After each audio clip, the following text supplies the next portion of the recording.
Banyak kecurangan menggunakan kartu keluarga palsu hingga piagam palsu. 7 tahun sistem zonasi PDDB dinilai gagal.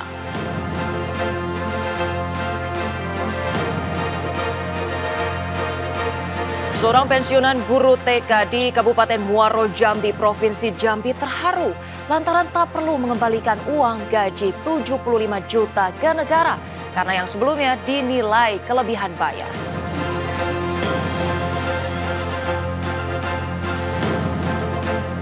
Dewan Pimpinan Pusat Partai Kebangkitan Bangsa atau PKB secara resmi memberikan surat dukungan kepada Bobi Nasution sebagai bakal calon gubernur Sumatera Utara.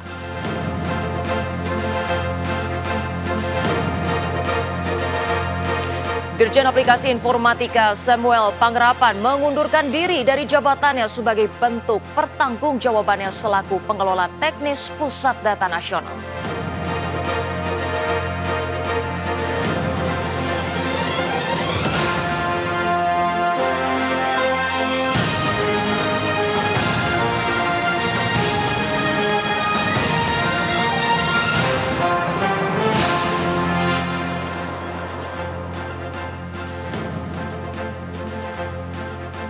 Selamat pagi, sudahkah menyiapkan nonton bareng laga 4 tim unggulan Euro nanti malam?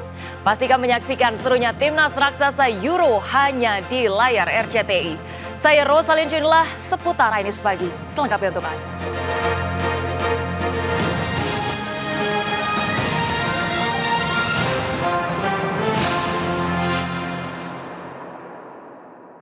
Pemirsa, kita awali dengan informasi pertama. Pelaksanaan penerimaan siswa didik baru PDDB 2024 tak hanya diwarnai berbagai protes, juga banyak kecurangan. Pendaftar menggunakan kartu keluarga palsu hingga piagam palsu agar lolos dalam PPDB.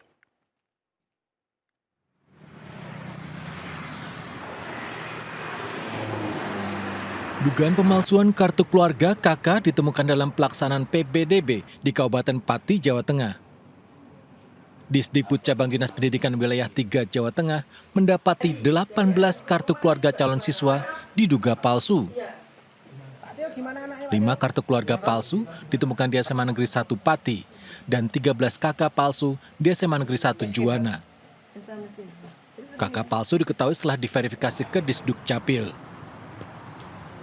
Dinas Pendidikan dan Kebudayaan akan memberikan rekomendasi penolakan kepada siswa yang menggunakan KK palsu saat proses daftar ulang. Setelah kami cek, kami kirim ke verifikasi di Dukcapil, ternyata data-data KK tersebut tidak sesuai dengan data di aplikasi Dukcapil. Untuk itu kami proses, terus kami laporkan kepada Satpen. 2 SMA negeri favorit di Kota Semarang, SMA Negeri 3 dan SMA Negeri 5, menemukan dugaan pemalsuan piagam prestasi calon siswa dalam PPDB jalur prestasi. Kasus ini muncul setelah ratusan siswa didik SMP Negeri 1 Semarang menggunakan piagam kejuaraan Marching Band Internasional di Malaysia untuk mendaftar PPDB jalur prestasi. Piagam tersebut seharusnya tercantum juara 3, namun legalisir yang diajukan menyebutkan juara pertama. SMA Negeri 5 Semarang mendapati 33 pendaftar menggunakan piagam marching band diduga bermasalah ini. Kemudian ini diduga ada pemalsuan dan lain sebagainya. Nah, tentunya kita akan dalami lah, ya. Kita akan klarifikasi, tentunya kita tahap penyelidikan dulu. Kita lihat dulu apakah nanti pidananya di mana nanti. Kalau ini memang ada pidananya, kita lihat nanti apa statusnya, kita tingkatkan nanti seperti itu. Kasus ini tengah diselidiki Polrestabes Semarang. Polisi sedang mempelajari unsur pidana yang dapat diterapkan. Dari Pati dan Semarang, Jawa Tengah, Lazarus Sandi dan Kristadi melaporkan. Pemirsa, Wakil Ketua Komisi 10 DPR RI Dede Yusuf menyebut bahwa sistem pendaftaran peserta didik baru atau PPDB meresahkan masyarakat. Permasalahan PPDB ini sudah terjadi sejak 7 tahun lalu dan berlarut-larut hingga saat ini. Dede Yusuf menilai PPDB telah gagal. DPR memberikan opsi kepada pemerintah untuk melakukan perubahan sistem penerimaan siswa baru. Perubahan tahun 2023 kami sudah bikin panja PPDB dan rekomendasi kami adalah meminta dibentuknya Satgas PPDB di mana ada ombudsman di dalamnya, ada kepolisian, ada Pemda dan sebagainya. Dan itu sudah dilakukan. Pada saat itu juga bahkan banyak yang titipan-titipan atau yang pindah kakak dan sebagainya akhirnya tidak bisa masuk. Nah, nampaknya pemerintah sampai saat ini masih tetap memprioritaskan PPDB. Maka menurut hemat kami PPDB harus selesai tahun ini. Pergantian pemerintahan sudah harus ada konsep baru lagi. Karena kalau misalnya sampai tahun depan berarti 8 tahun kita gagal. Pemirsa, seorang pensiunan guru TK di Kabupaten Muaro Jambi, Provinsi Jambi terharu lantaran tak perlu mengembalikan uang gaji 75 juta rupiah ke negara. Sebelumnya, kisah Asniati ini viral lantaran diminta untuk mengembalikan gaji dan juga tunjangan kerja sebesar 75 juta rupiah. Asniati diminta mengembalikan uang tersebut karena dinilai kelebihan kerja 2 tahun dari batas usia pensiun.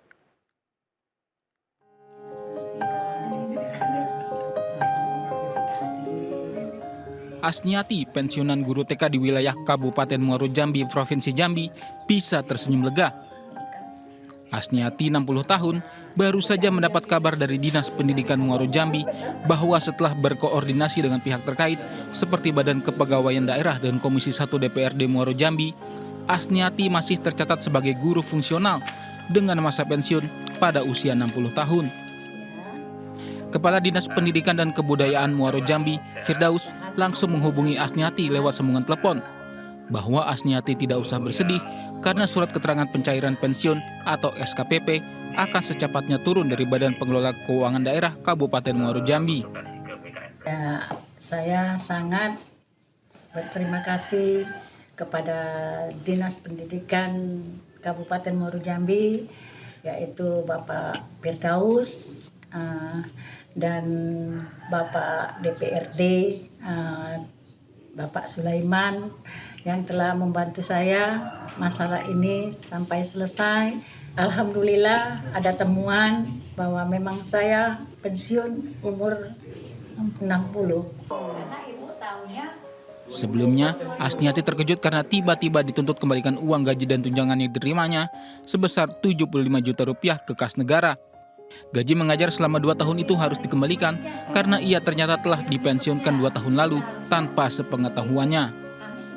Hal ini terjadi lantaran ada perbedaan data usia Asniati di Badan Kepegawaian Daerah, di mana dia disebutkan telah pensiun di usia 58 tahun.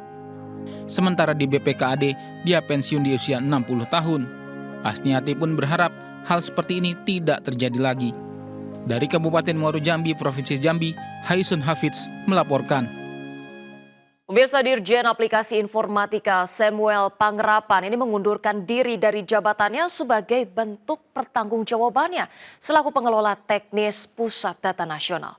Namun dia juga mengaku Kementerian Komunikasi dan Informatika ini mengaku telah memegang kunci deskripsi data Pusat Nasional Sementara atau PDNS2 dari kelompok hacker ransomware Brain Cipher.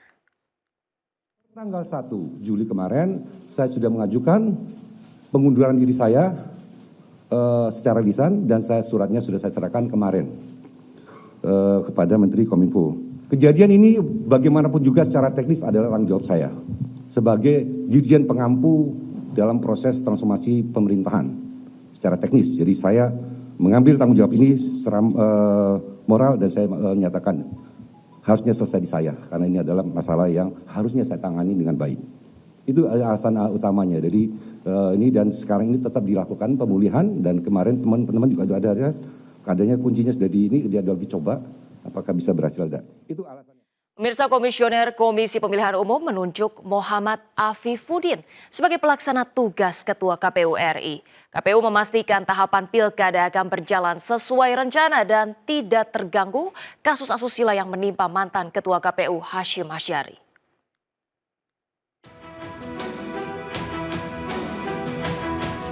Pasca diberhentikan dengan tidak hormat Hashim Asyari pada kasus asusila, Komisioner KPU menunjuk Muhammad Afifuddin sebagai pelaksana tugas Ketua KPU RI. Keputusan ini berdasarkan hasil rapat pleno tertutup oleh seluruh anggota Komisioner KPU di kantor KPU Jakarta Pusat. KPU juga memastikan tahapan pilkada akan berjalan sesuai dengan rencana dan tidak terganggu dengan kasus yang sedang terjadi. Beberapa tahapan yang ada di depan kita. Paling tidak yang akan kami lakukan adalah pertama menguatkan kembali konsolidasi internal kita menghadapi satu tindak lanjut dari putusan Mahkamah Konstitusi yang sebagian masih belum selesai. Yang kedua, dan ini yang juga sangat penting, kita akan menghadapi Pilkada serentak 2024, sehingga yang kita lakukan adalah kita ingin memastikan bahwa tidak ada tahapan apapun yang terganggu, tidak ada persiapan apapun yang terganggu dari sisi keorganisasian di KPU Republik Indonesia. Kami berenam dan dengan Pak Sekjen serta dengan seluruh jajaran termasuk jajaran KPU Provinsi, Kabupaten, Kota se-Indonesia.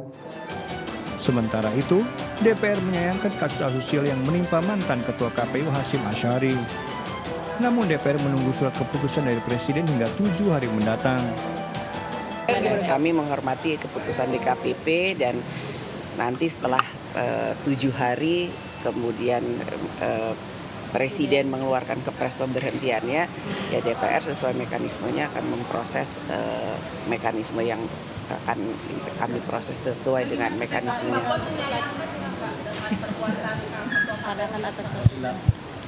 Ya, harusnya tidak terjadi hal-hal seperti ini.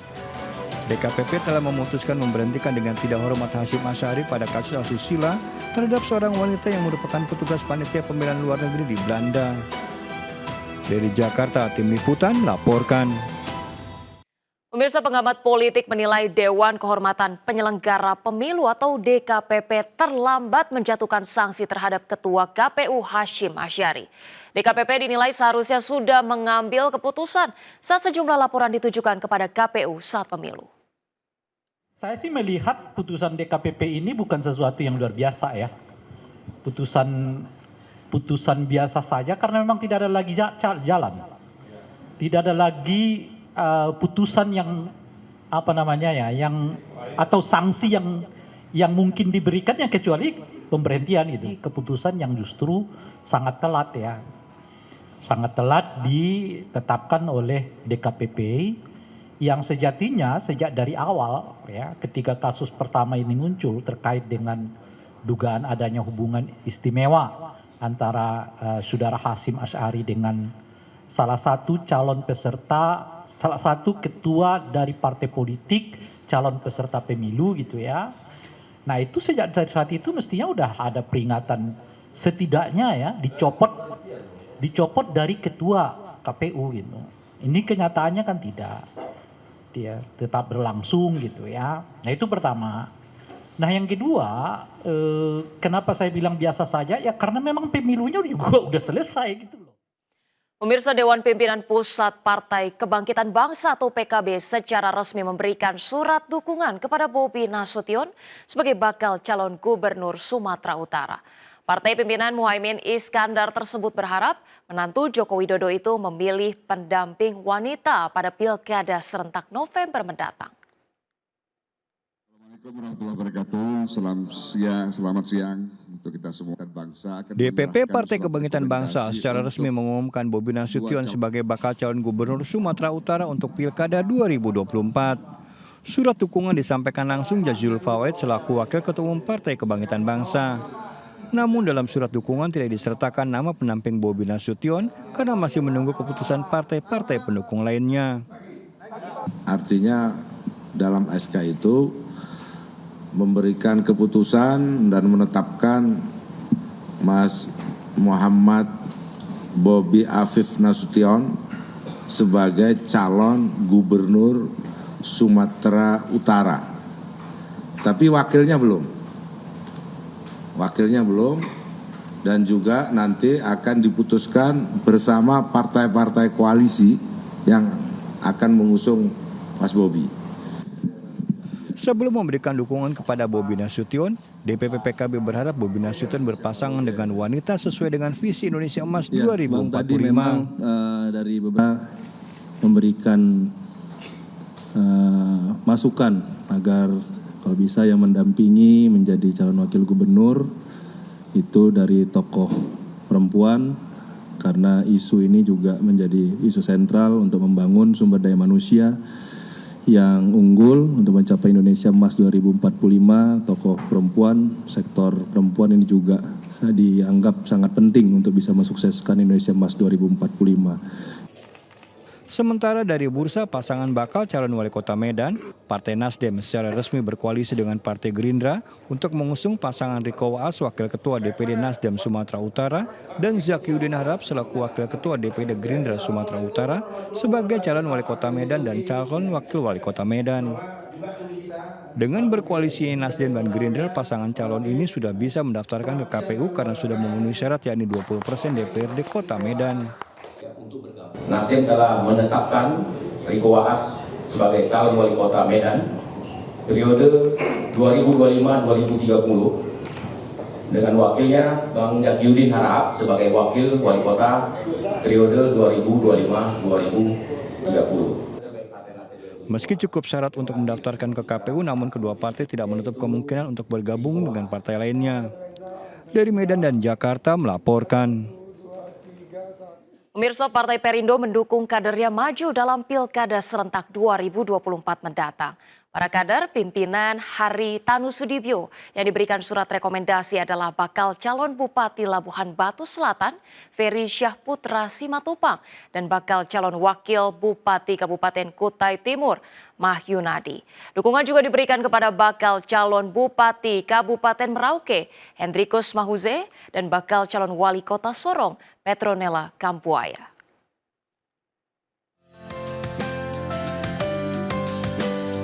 Kader Partai Perindo, Ferry Syahputra Simatupang, mendapat dukungan untuk maju sebagai bakal calon Bupati Labuhan Batu Selatan pada Pilkada serentak 2024. Sebagai kader, Ferry akan menjalankan program sesuai dengan visi misi Partai Perindo dalam mensejahterakan masyarakat dengan membangun infrastruktur secara merata.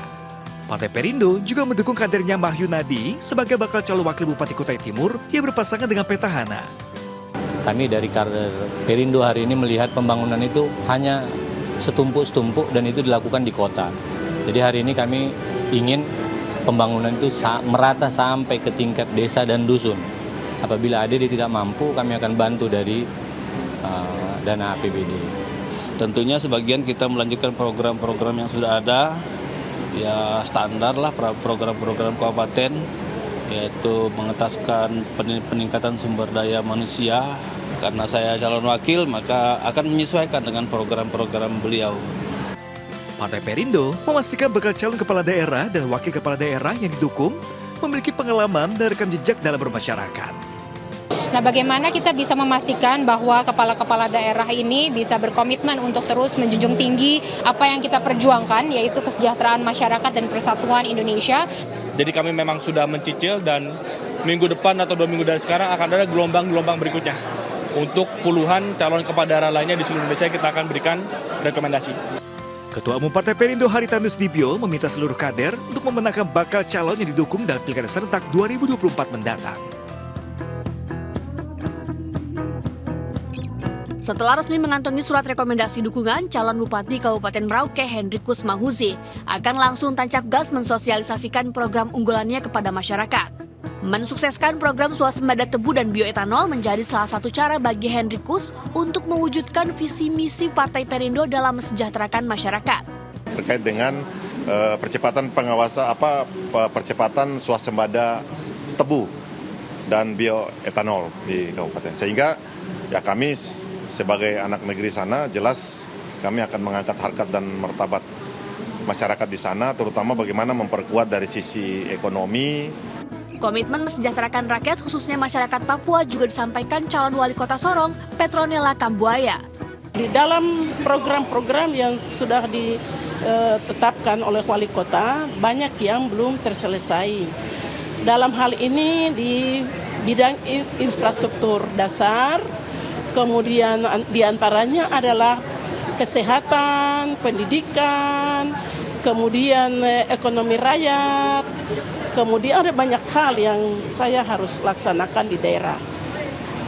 Jadi kita memahami visi misi dan rekam jejak dari para Cakada itu sendiri, dan tentunya karena kita merasa ada kecocokan dan kita melihat bahwa dukungan masyarakat juga besar terhadap para Cakada ini, maka kita hari ini menetapkan dukungan kita kepada para Cakada. Setelah menyatakan dukungannya, seluruh pengurus, kader, dan simpatisan Partai Perindo di Provinsi Papua Pegunungan akan bekerja keras untuk memenangkan Pilkada serentak pada November 2024 mendatang. Dari Jakarta, Kevin Pakan, Bagus Prasetya, iNews melaporkan. Pemirsa, Jakarta dilanda hujan deras yang disertai dengan angin kencang. Akibatnya sejumlah pohon tumbang hingga menyebabkan pemadaman listrik.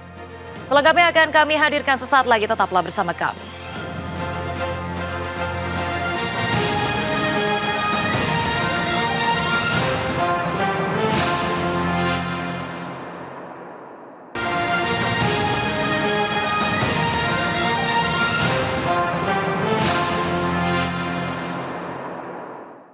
Pemirsa, terima kasih Anda masih bersama kami. Angin kencang dan hujan deras yang melanda Jakarta membuat pohon-pohon tumbang di sejumlah wilayah. Cuaca buruk juga menyebabkan pemadaman listrik di kawasan Cakung, Jakarta Timur.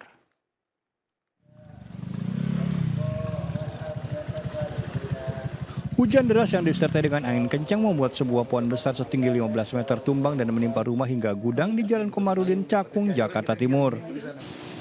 Meski tidak ada korban jiwa, namun kejadian ini membuat jalan tertutup dan listrik padam. Di kawasan Jakarta Pusat, cuaca buruk juga berdampak pada tumbangnya sebuah pohon di Jalan Muhammad Yamin, Menteng, Jakarta Pusat.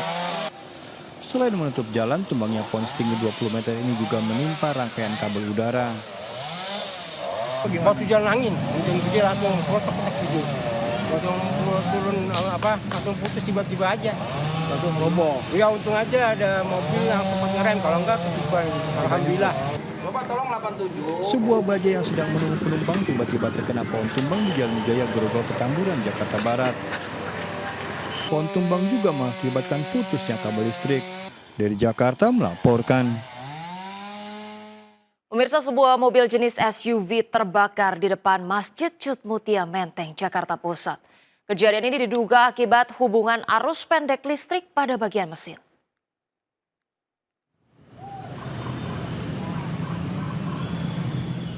Sebuah mobil terbakar di bawah Jalan Cut Nyadin, Menteng, Jakarta Pusat. Hanya dalam hitungan menit api menghanguskan seluruh bagian mobil. Peristiwa bermula saat mobil yang ditumpangi satu keluarga melaju dari arah Tugu Tani menuju Jalan Teguh Umar. Saat melintas tepatnya di seberang Masjid Cutmutia, tiba-tiba mobil mengeluarkan percikan api dari dalam mesin. Api pun seketika membesar dan langsung menyambar bagian mobil. Tidak ada korban dalam peristiwa ini. Maksudnya ada api nyala kecil itu dari depan mobil yang paling depan itu. Tapi orangnya emang udah nggak ada, udah sempet lari gitu, nggak tahu masalahnya sih. Api langsung tiba-tiba gede aja gitu, pas dari depan langsung tiba-tiba gede. Iya. Ini kalau untuk yang pengendaranya gimana, Bu? Nggak apa-apa sih, selamat semua. Udah sempat keluar berarti? Sempat keluar ya. Petugas yang datang segera memadamkan api. Kejadian ini sempat membuat arus lalu lintas terganggu. Dari Jakarta, Rani Sanjaya melaporkan. Pemirsa, sebuah minibus menabrak truk tronton di Jalan Tol Semarang-Batang, Jawa Tengah pada Kamis pagi. Akibat peristiwa ini, 3 penumpang minibus meninggal dunia dan 3 lainnya mengalami luka-luka.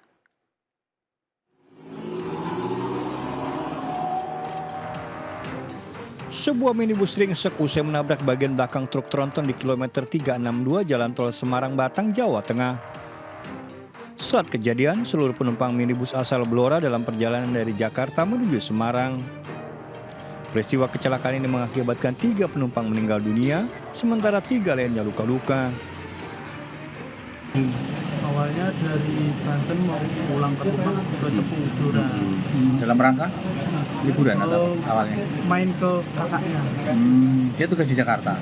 Iya, lagi di Jakarta udah lama nggak ketemu, akhirnya main ke sana. Dan sudah kesana berapa hari langsung pulang. Dugaan sementara kejadian ini akibat sopir minibus mengantuk. Pas di KM 362, dia ngambil jalur kanan cepat, namun karena kecepatan tinggi sehingga dia ambil ke kiri. Ambil ke kiri, di kiri itu ada tronton sehingga menabrak bagian belakang samping truk yang mengakibatkan fatalitas. Usai kejadian, 3 jenazah segera dibawa ke rumah duka di kawasan Blora, Jawa Timur. Dari Batang, Jawa Tengah, Suryono Soekarno melaporkan. Pemirsa, seorang kepala sekolah di Purworejo, Jawa Tengah melakukan pelecehan kepada seorang penyanyi dangdut di atas panggung. Tak hanya itu, pelaku juga menendang sang biduan hingga tersungkur saat sedang bernyanyi.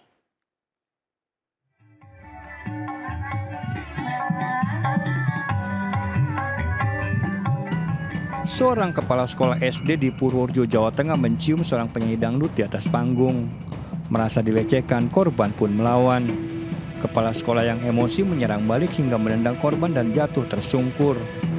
Pengakuan korban sebelum menendang, pelaku telah 3 kali melakukan pelecehan di atas panggung. Usai kejadian, Dinas Pendidikan Kabupaten Purworejo harus memberikan sanksi tegas kepada kepala sekolah. Ini adalah kepala sekolah SD Negeri Ketawang dan kami dari DPRD akan menindaklanjuti melalui Dinas Pendidikan Kabupaten Purworejo untuk harus ada penindakan ataupun sanksi secara tegas kepada yang bersangkutan. Setelah kasusnya viral, kedua pihak sepakat berdamai. Saat kejadian, pelaku emosi dan sedang dalam pengaruh minuman keras alias mabuk. Dalam kejadian tersebut saya dalam keadaan tidak sadarkan diri. Ada pengaruh miras atau enggak, Pak? Ya sedikit terkena itu sehingga saya hilang kesadaran. Pak, lalu kenal nggak sih dengan korban ini sebenarnya, Pak? Atau teman atau seperti apa tadinya? Tidak kenal sama sekali. Setelah kejadian, sang kepala sekolah kini menunggu sanksi dari Dinas Pendidikan setempat. Dari Purworejo, Jawa Tengah, Johartoyo melaporkan. Pemirsa, kejuaraan biliar bergengsi kembali digelar untuk kedua kalinya di Kota Batam, Kepulauan Riau. Bertajuk Batam Open 10 Ball Championship 2024, event ini diikuti oleh pebiliar tanah air dan mancanegara.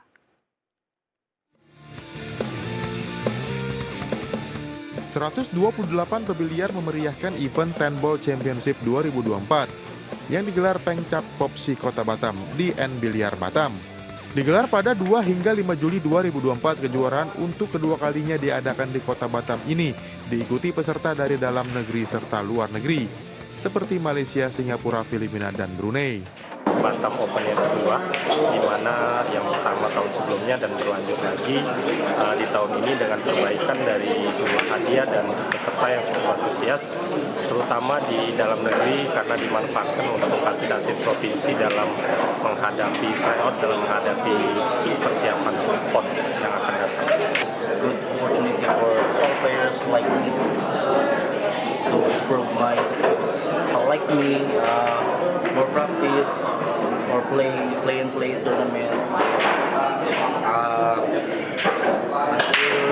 one day we make succeed the competition. Mempertandingkan kategori 10 ball, event ini menerapkan sistem double eliminasi untuk 128 peserta menuju 64 peserta.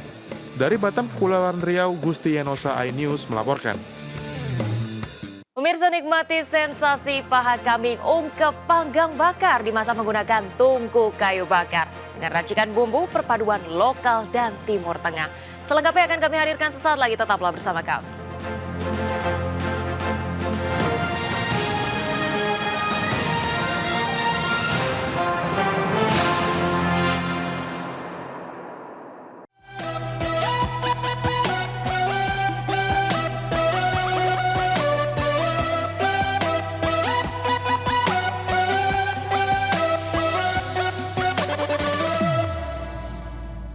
Pemirsa, jika Anda penikmat olahan kambing harus mencoba hidangan yang satu ini, yakni paha kambing ungkep panggang bakar khas Banjarnegara. Kambing muda dimasak dengan menggunakan tungku kayu bakar dengan racikan bumbu perpaduan lokal dan Timur Tengah. Rasanya bagaimana? Tentu saja luar biasa.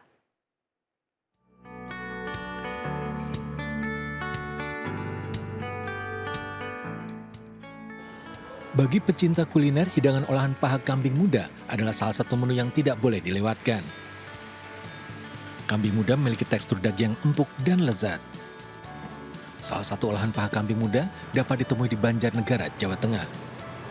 Sebuah resto mengolah satu paha kambing muda utuh dengan bumbu zurbian khas Timur Tengah dan diolah secara tradisional.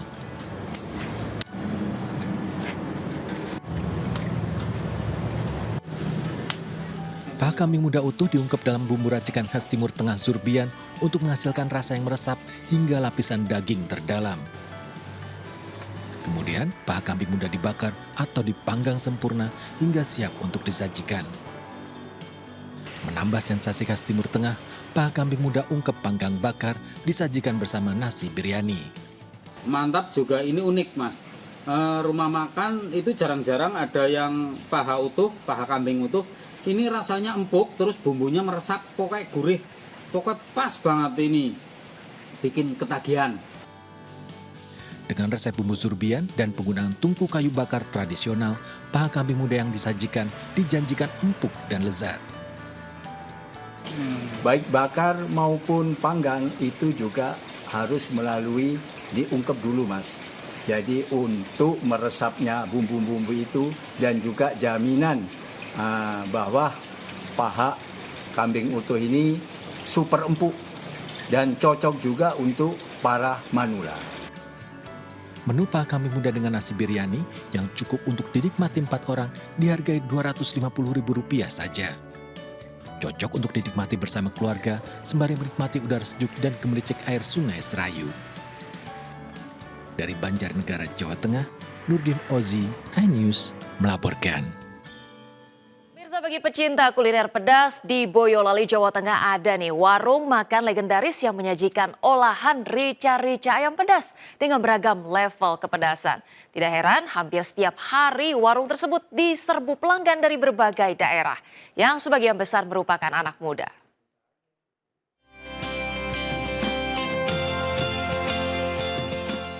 Inilah warung makan legendaris rica-rica ayam Mbak Usrek. Hampir setiap hari selalu ramai pelanggan karena lokasinya berada di tepi jalan menuju Embarkasi Solo, yakni Desa Gagak Sipat, Kecamatan Ngemplak, Boyolali, Jawa Tengah. Sesuai namanya, warung ini menjual menu utama rica-rica ayam, tapi yang bikin terkenal adalah rasanya yang super pedas. Tidak heran, warung ini selalu menjadi tujuan para pecinta kuliner dari berbagai daerah. Anda yang tidak suka pedas, di warung ini juga menyediakan rica-rica ayam tidak pedas atau level sedang. Rica-rica ayam Mbak Usrek memang berbeda dengan yang lain karena cara mengolahnya menggunakan banyak cabai rawit dan lada yang dipadu dengan bumbu rempah-rempah khas Boyolali. Tidak hanya itu, cara memasaknya masih menggunakan kayu bakar sehingga hasil olahannya mengeluarkan rasa dan aroma yang khas. Karena rasanya enak, khas aja sih Pak. Udah terkenal dari dulu. Saya langganan di sini tuh sejak saya masih duduk di bangku SMA, SMK sini ya, di Sumarmo dulu saya. Jadi emang ciri khasnya apa sih Mas? Ciri khasnya itu rasanya itu mantap Pak, merasap sampai dalam. Terus harganya relatif murah juga Pak. Dari saya SMK dulu masih harganya 5.000 per porsinya. Nasi rica pedas biasa sama super pedas. Itu yang paling digemari? Balungannya. Balungannya bukan, maksudnya deket sayap, apa sayap, terus tepung itu. Kalau daging kan bagian dada. Selain rica-rica daging, bagian dada dan paha atas di warung makan tersebut juga menyediakan rica-rica balungan ayam yang banyak diburu pelanggan. Rica-rica Mbak Usrek sudah ada sejak 24 tahun lalu, dirintis oleh Ibu Usrek dan suami, dan saat ini dikelola oleh anaknya. Dalam sehari warung ini bisa menghabiskan ayam lebih dari 100 ekor, sementara pada Sabtu dan Minggu bisa mencapai 150 ekor ayam. Harganya pun relatif terjangkau, satu porsi rica-rica ayam Mbak Usrek dibanderol Rp5.000 dan porsi jumbo Rp8.000. Dari Boyolali, Jawa Tengah, Tata Rahmanta melaporkan.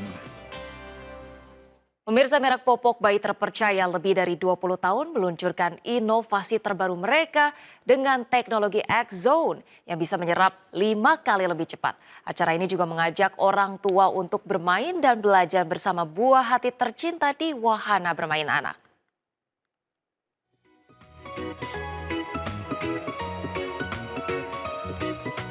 Popok yang yang basah dapat membuat kulit bayi iritasi. Apalagi jika bayi sudah mulai bergerak aktif, tentu semakin tidak nyaman dengan popok yang basah. Sweety Dry Expert dengan X-Zone, teknologi pertama di Indonesia yang membuat popok dapat menyerap cairan 5 kali lebih cepat serta menjaga kulit bayi tetap kering hingga 12 jam. Tidak hanya menyerap cairan dengan cepat, tetapi juga didesain fleksibel sehingga pas di badan dan tidak menggembung. Inovasi ini membantu mencegah ruam dan iritasi serta memastikan bayi merasa nyaman sepanjang hari. Serunya lagi, ada Ringo Agus Rahman, aktor dan brand ambassador Sweety, turut hadir untuk berbagi pengalaman parenting bersama sang istri Sabai Dieter.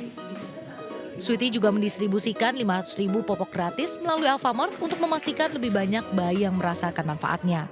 Bangga hari ini meluncurkan Sweety Dry Expert dengan X-Zone, dengan teknologi X-Zone yang pertama ada di Indonesia, karena dengan adanya X-Zone ini dia mampu mendistribusikan pipis ke 4 arah secara merata sehingga menyerap 5 kali lebih cepat dan membuat popok tetap kering selama 12 jam. Apakah yang paling mahal itu adalah yang paling bagus? Nah, kita udah nyobain tuh macam-macam gitu. Terus kalau misalnya paling dasar, kalau apalagi menurut dari segi kesehatan, ya udah cari popok yang selalu kering. Artinya berarti kalau misalnya si bayi pipis berarti nyerapnya cepat. Dan kalau Sweety Dry Expert dia 5 kali lebih cepat. Ya enggak, apakah cuma di popok doang? Oh, di semua barang, apalagi yang berkaitan sama bayi. Sweety X-Zone Playdate bersama Alfamart juga menghadirkan berbagai kegiatan menarik seperti area permainan, cek spektrum sidik jari, demo masak oleh Chef Dehun, dan sesi berbagi pengalaman dengan ibu dan konten kreator Imchika. Semua ini dirancang untuk memberi pengalaman berharga bagi orang tua dan anak, serta kesempatan mencoba langsung Sweety Dry Expert di The Experience Corner by Alfamart. Dari Jakarta, Rizky Iwal melaporkan. Pemirsa, seorang pencuri motor dipergoki warga saat akan beraksi di salah satu rumah makan yang berlokasi di Jalan Kartini, Pancoran Mas, Depok, Jawa Barat. Sementara 2 pengedar narkoba ditangkap kepolisian Batubara, Sumatera Utara saat menunggu pembelinya di perkebunan sawit.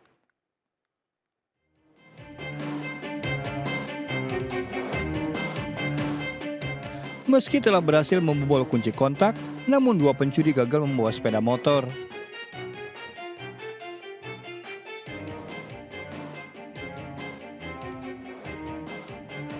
Aksi kedua pelaku dipergoki kepala lingkungan dengan cara menabrakkan sepeda motor yang dibawa kedua pelaku.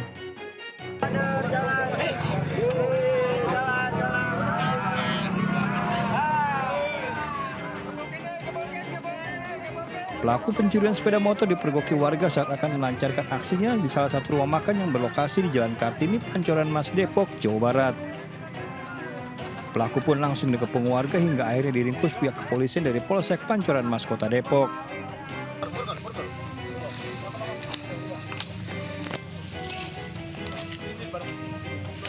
Satuan Reserse Narkoba Polres Batubara, Sumatera Utara menangkap 2 pengedar narkoba antar kabupaten. Dari tangan tersangka disita 20 gram sabu lengkap dengan timbangan elektronik.